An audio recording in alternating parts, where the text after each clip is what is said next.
And I would like to welcome our next speaker that I see has been connected since the very beginning. I've seen him online and I'm very, very glad to have him here. So it's Gerald Mills. Gerald is it's a BA in Geography and History from the University College of Dublin, where he completed research in the early 80s, actually.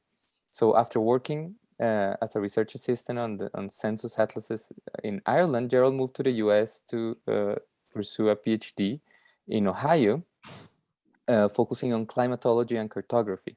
He first taught in the US, in Ohio, and in UCLA up until '97, when he moved back to Dublin to be a permanent professor of geography.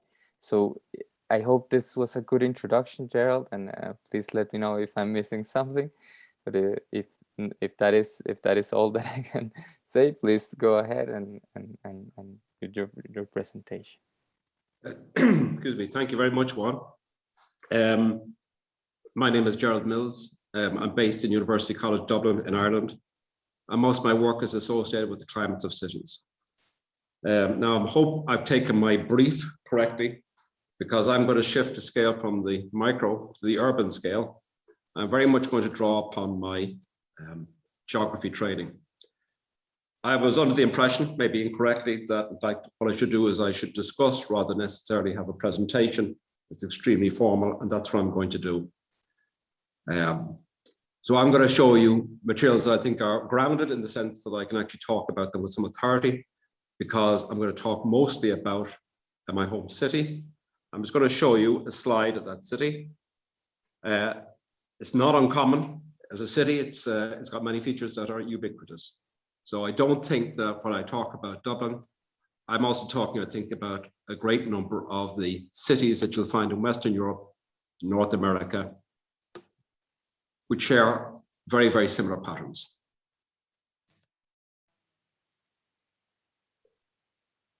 Now, let's see.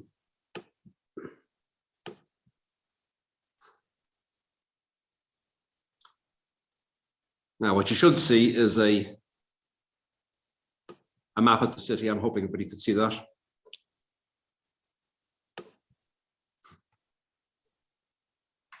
Now, start.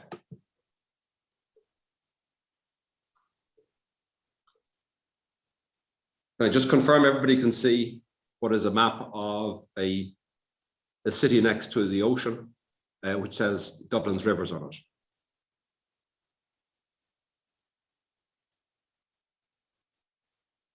Sorry, can everybody see that? Can I get some sort of a acknowledgement? Yeah.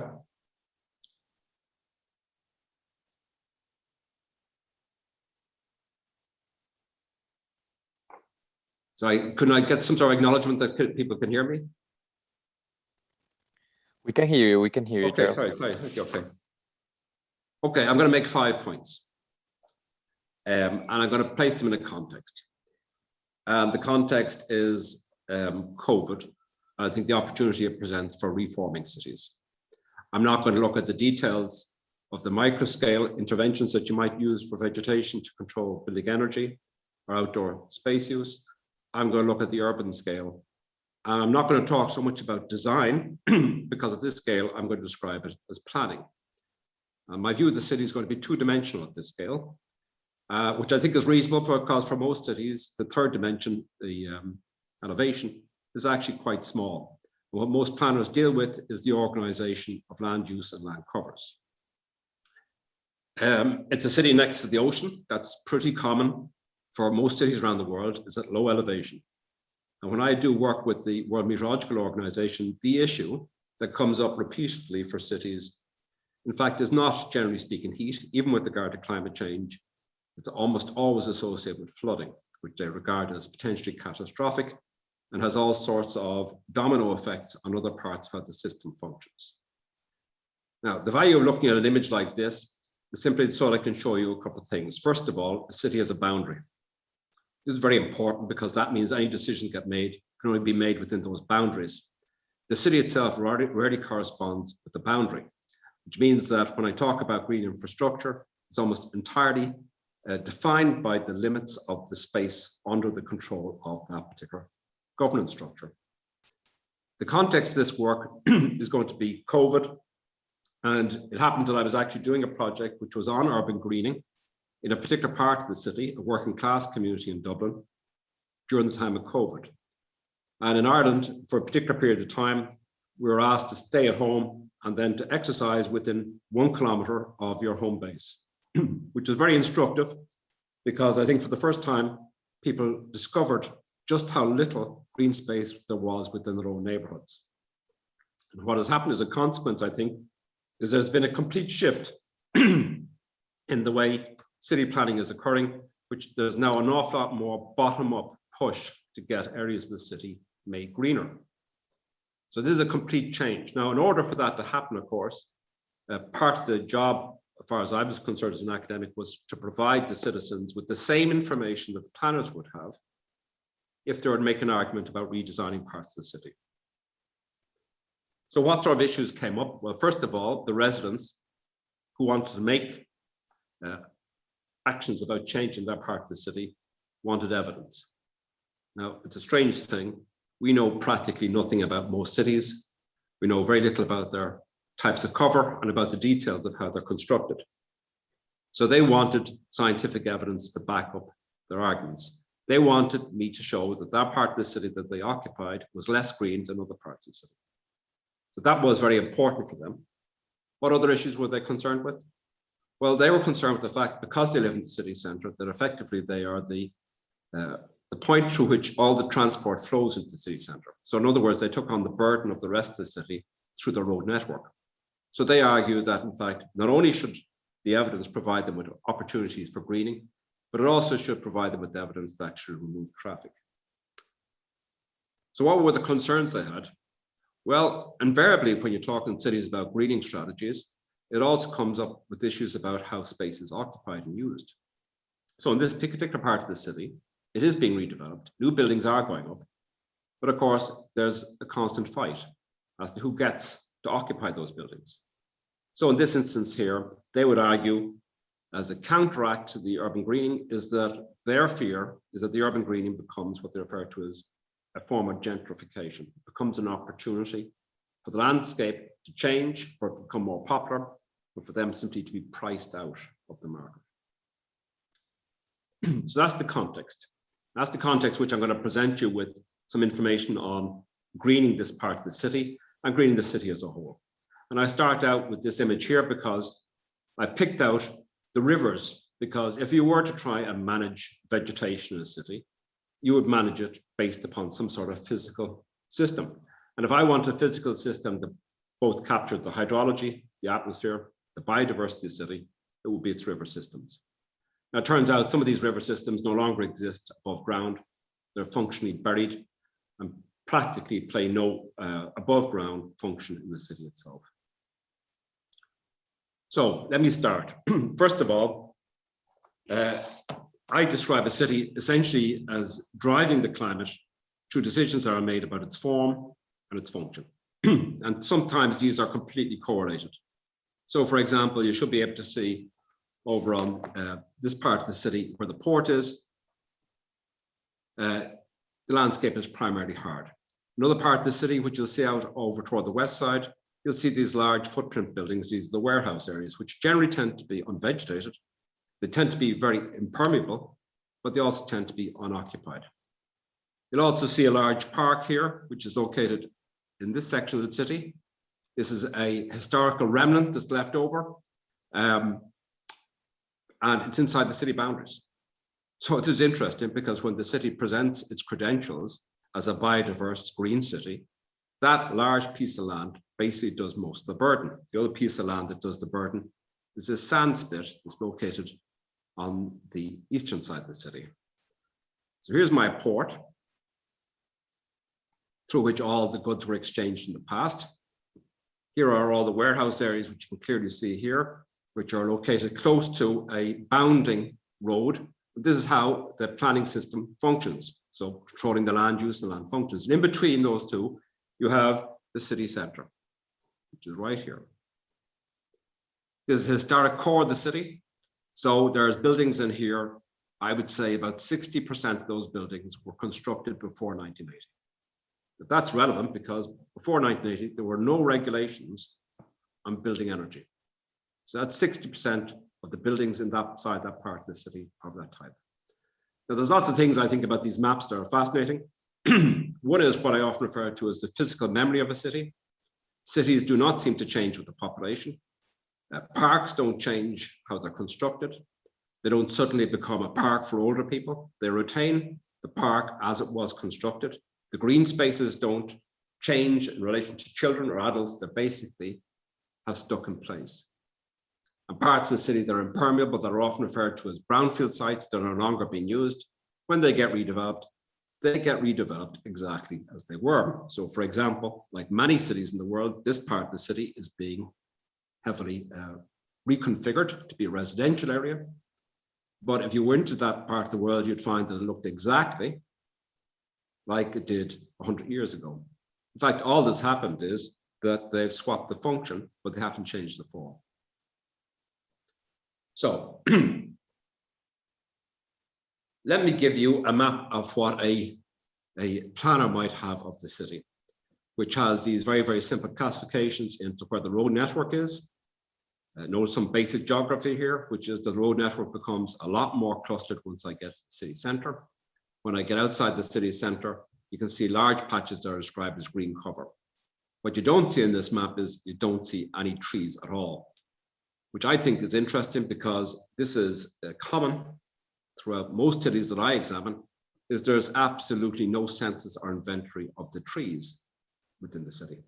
Now, from a climatological point of view, trees are of course critical because they represent architecture of biological life inside the city. They are at least as high as buildings.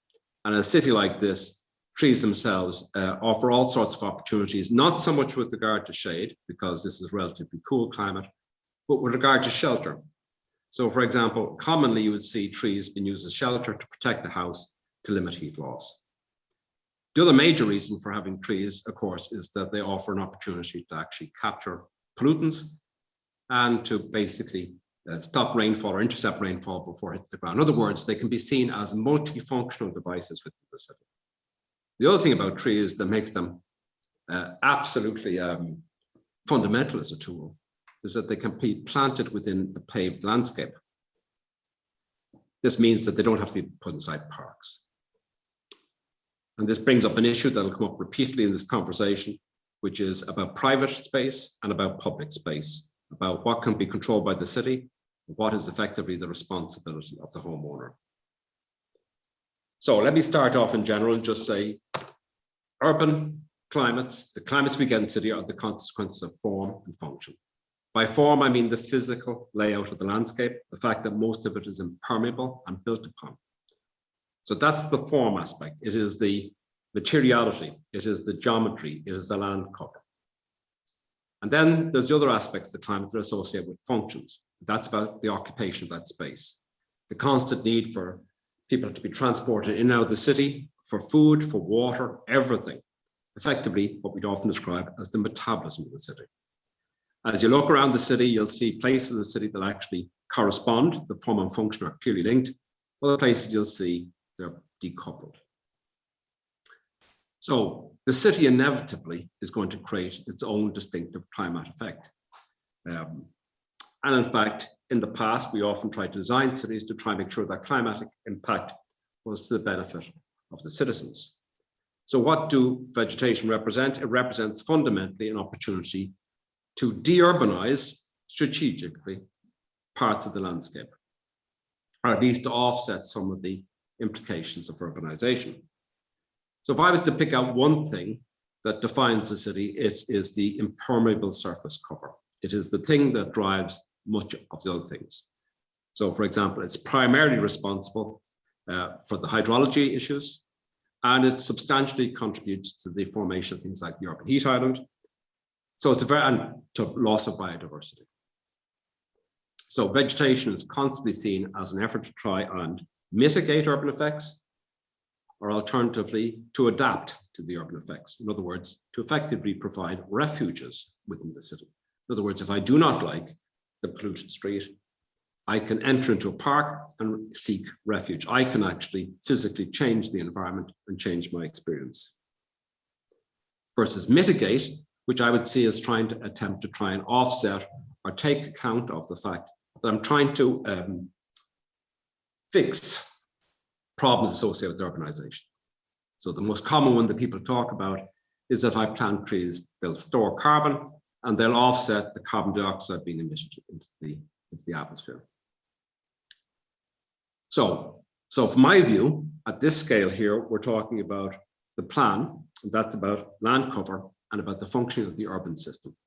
And those things together that we try to regulate through the management of the trees, the vegetation, etc.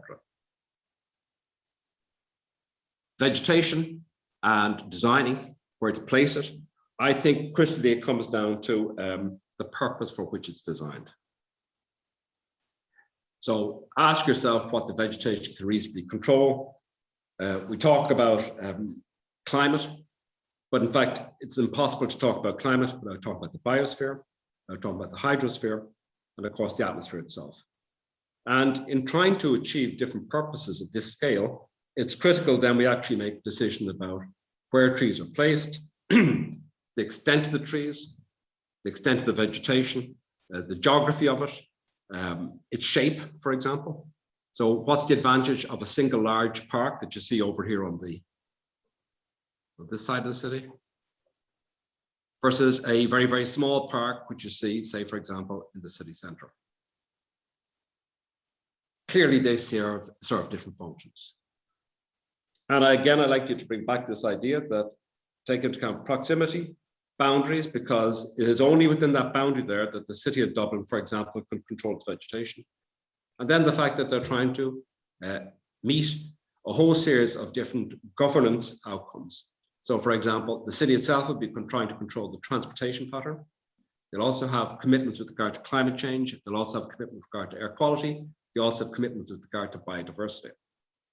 And it is often the case that vegetation is seen as the sweet spot where all these things are brought together. They don't always match easily. Some of the biggest conflicts in the city that I've experienced have been about the politics of where a tree is and who owns that tree.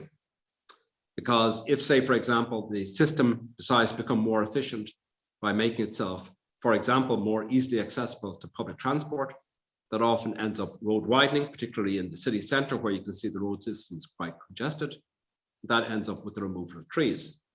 So the city claims, yeah, this addresses climate change issues because it deals with public-private transport. But the loss to the city is immense because you lose the trees that actually provide those local functions. So there's an issue about the scale at which the action occurs and what the benefit is.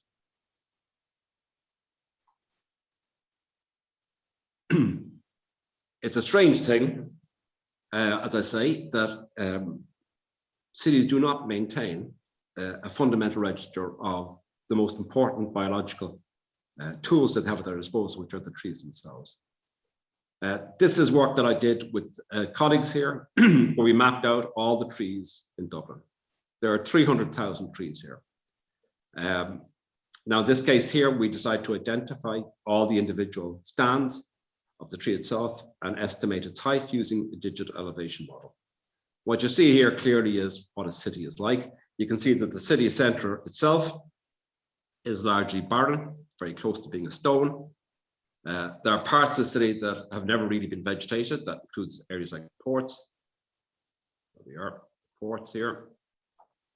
There's areas of the cities that are not treed, but are green, such as this area here, which is a international biodiversity area. And there's parts of the city which you can see are extraordinarily green. Now, what you're looking at here fundamentally is not just the physical geography of the city, but you're also looking at socio-economic geography of the city. Because wherever you see the dots here in red, it indicates that trees are large, which means the canopies are big, which means they can do lots of functions. So this is the thing about the trees. The trees, basically, you can plant them, but for about 10, 15 years of their life, they're doing very little work. It's not until they get older, more mature, that in fact, they actually start to do a great deal of the work in terms of hydrology, the atmosphere, the biodiversity, etc. If you look along this, you'll see there's clearly places where there are lots of trees. There's an area there on the north side of the city. Here you can see an area here on the south side of the city. And in fact, if I was to draw a line like this,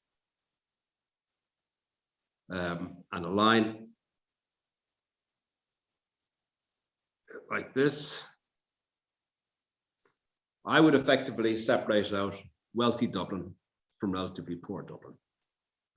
That would be mapped, by the way, if I can map it on top of educational levels of education, map in terms of income, socioeconomic status, those two dividing lines will be there.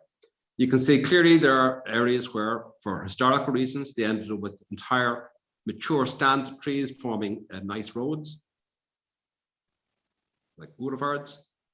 You can also see down here golf courses.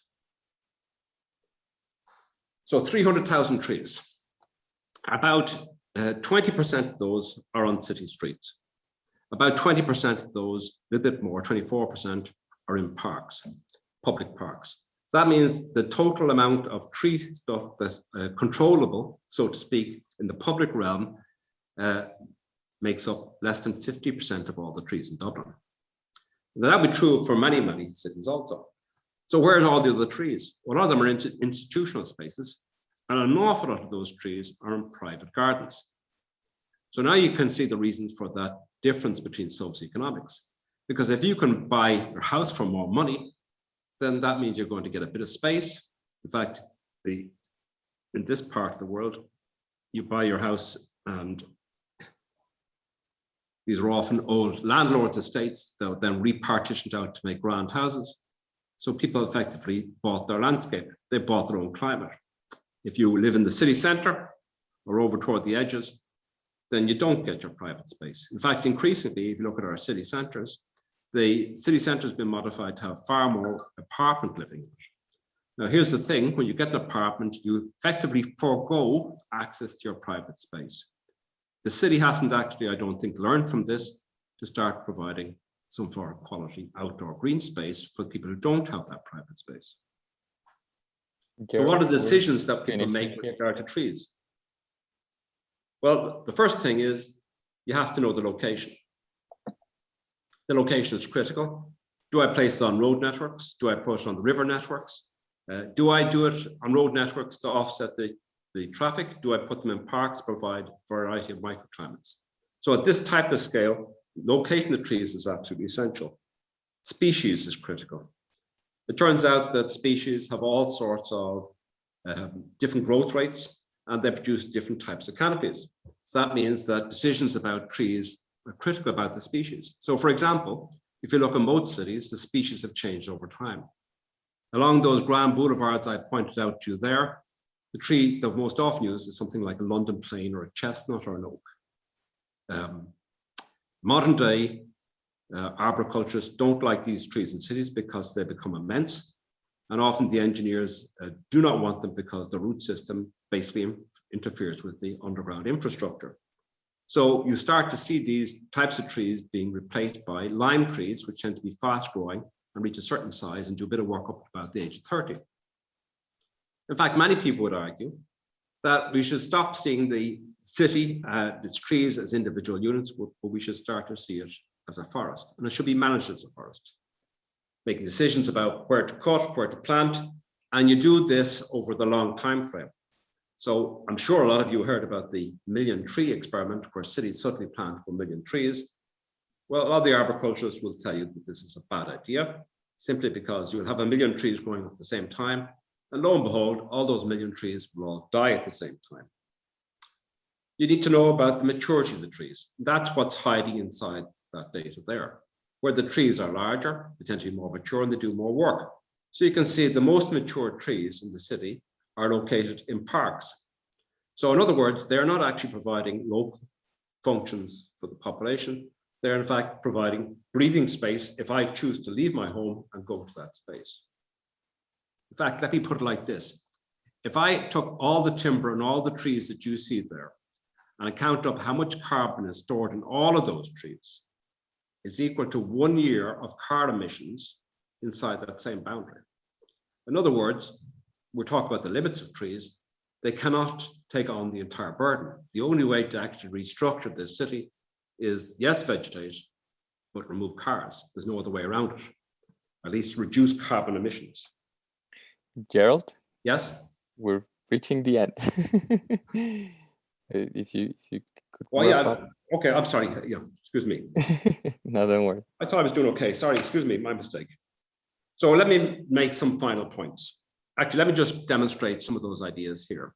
First of all, this is the traffic, and this is the one I wanted to show you. Here's house price properties.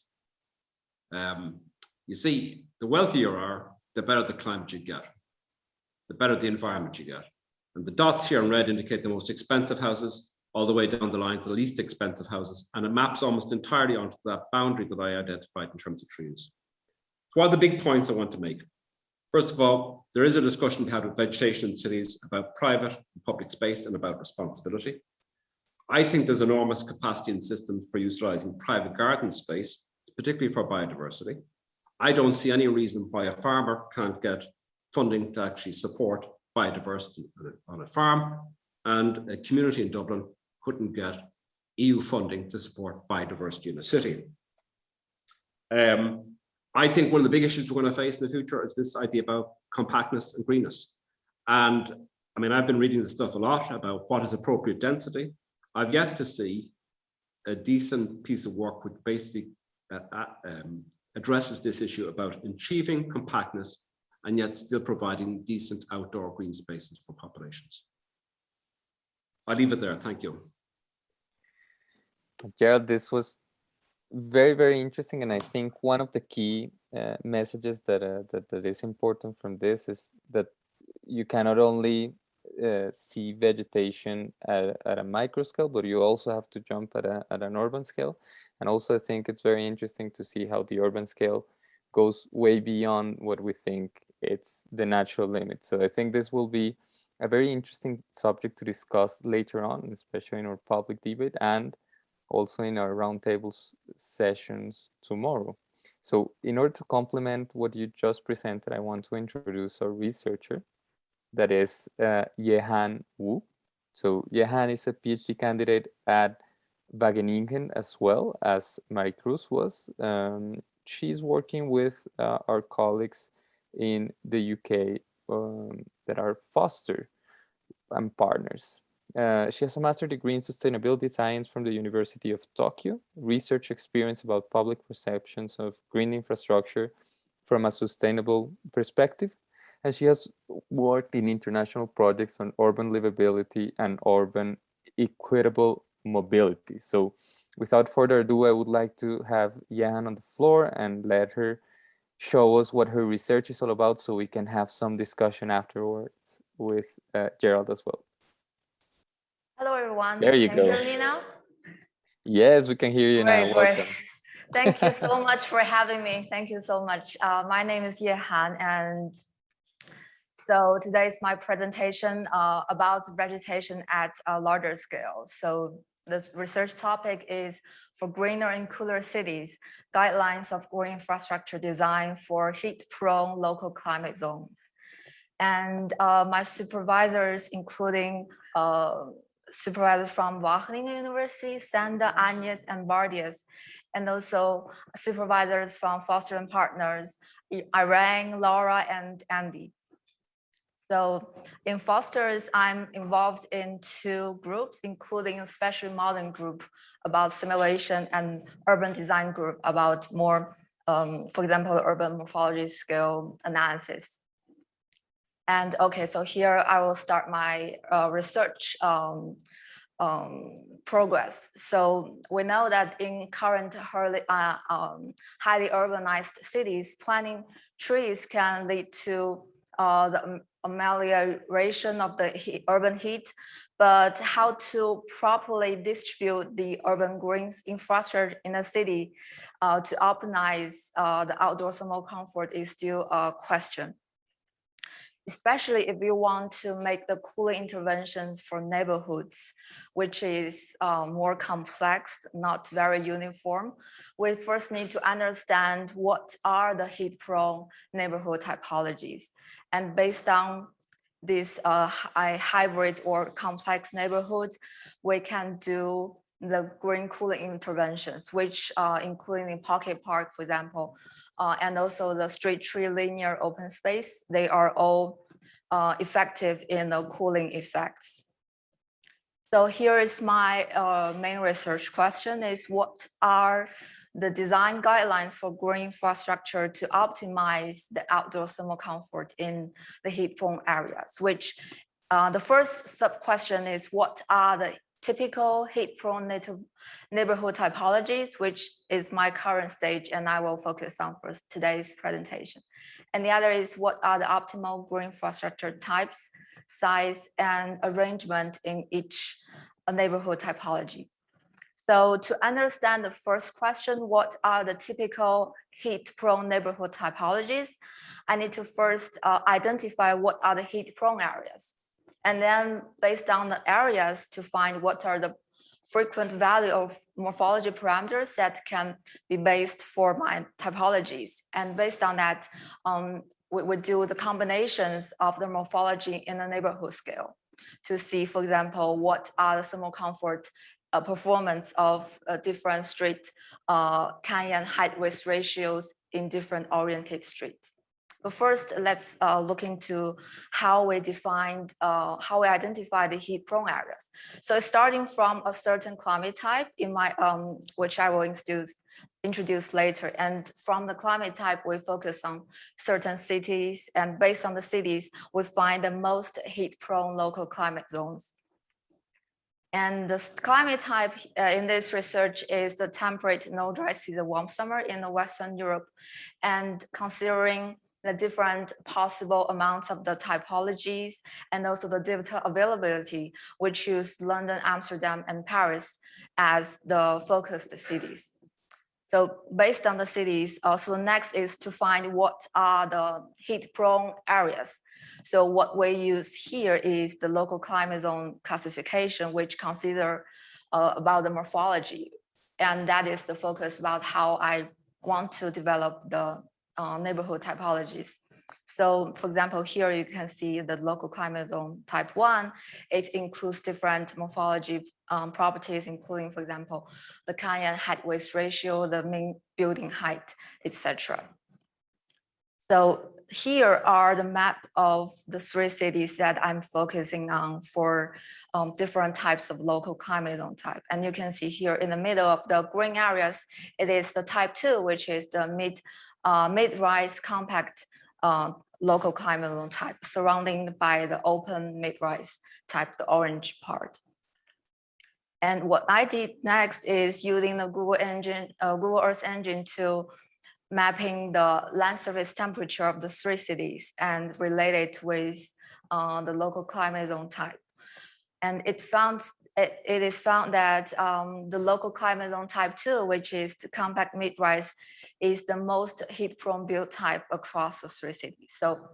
So then our focus area is more centralized in the core city areas. And you can see here, it is the pink boundaries shows that they are the most heat-prone areas in the 3 cities.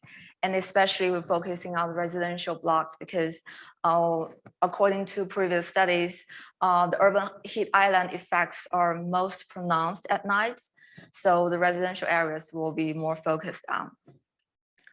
So after identify the heat-prone areas, it is to find the most frequent value of the morphology parameters, including the size of the block, the footprint of the block, and the mean building height, and also the shape index.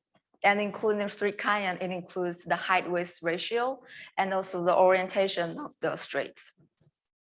So I did the analysis for the 3 cities, and it is found that, okay, this is the fixed values, which there's no bit of a lot of variations across the blocks. But I also did for the street height width ratio and orientations, and it is found that there are like different variations regarding it. So based on this, it is the next step to combine those parameters together inside the neighborhood. So you can see this is the result after we did the K-means clustering, and we found that there are mainly 3 types of the height width ratio. for the block. So each neighborhood was divided by a grid of 300 meter per 300 meter. And for example, the first type of the combinations of the height width ratio shows it is mainly narrow, which is about 80% inside one neighborhood. But the other two, for example, the second one is mainly medium width, and the third one is 3 type of the width, but they are evenly composed. And also this is the results from the orientation. So it also came up with the 3 types of the combinations using the k-means clustering. Inside I use the example of Paris here. And so in total, I did the 3 cities. So in conclusion, there are 9 heat-prone neighborhood typologies that are identified based on the orientation and height width ratio. And you can see there are examples of Paris, which is similar to the typology that we proposed. And based on this is to do the thermal comfort evaluation for different typologies. And based on this, we can find what are the typologies that are most problematic with the heat stress. And then my next research step is to distribute different size, different type of the greening infrastructure into these typologies that can make the optimal performance of the thermal comfort. So yeah, this is the end of my current research report progress, and just thank you so much. And any question is welcome. Thank you. Thank you very much, Yehan, for your presentation. I think there will be very, very interesting developments when you start getting into the subject that Gerald introduced before, because I think you will start jumping into that subject. So the first thing that I would like to do is to ask whether you had any questions for Gerald and vice versa, so we can have a very short Q&A session, and we give way to our lunch break, because I think people are getting hungry at this point. Yeah, I have a question for Gerald, because actually one of my part of my research, I did a map about the local climate zone, and that is like the data sources from Gerald's paper. So I know he knows a lot about local climate zone, and the reason I'm using this concept or the classification is because we want to make design guidelines, and I want to make the guidelines more generic as possible that can be applicable to more situations or scenarios. I think that is also like the idea of the local climate zone concept. So my question is for Gerald, if he has considered, for example, in his Dublin's case, how to use the local climate zone classification for the green infrastructure interventions. And do you think now, because the local climate zone only consider the morphology, so, but based on him, for example, the distance to the sea or the property price, they are all local based concepts. So how do you think if local climate zone classification is enough or not for the green infrastructure design or intervention? Thank you. I think the short answer is it's not enough, but it's a good start. I think the real advantage of the local climate zones, and the reason why I'm a big proponent of them, is because they provide a consistent basis to tell us about the geographies of cities around the world. I think that because you are linking 2-dimensional information from satellites to a 3-dimensional landscape, the advantage of the local climate zones, it provides you with a sort of sampling framework for examining the city. I think it provides the base on which to add on all those things you're describing, because I think when you get to the scale of the neighborhood, you're suddenly at that 3rd dimension, and that's decisions about the types of trees, the plantings of the trees, the opportunities for example, greening facades, greening roofs, because in many parts of the city, greening roofs is simply not an option for a variety of reasons. but there are other options for green. So I think that the next step is field work. And I think the great thing about the low climate zones is it can provide you with a opportunity to see what the potential is for a neighborhood. But for me, the great thing about the low climate zones is I can suddenly pick out things in Dublin, compare them against things in London or Manchester, and perhaps cities in Africa, cities in South America. So for me, it provides a common language to have that conversation that did not exist previously.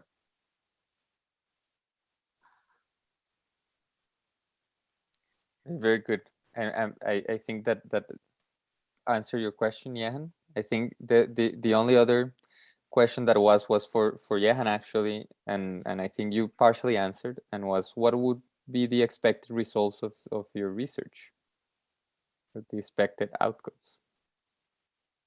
So as I mentioned, so the main goal is to make a green infrastructure design guidelines.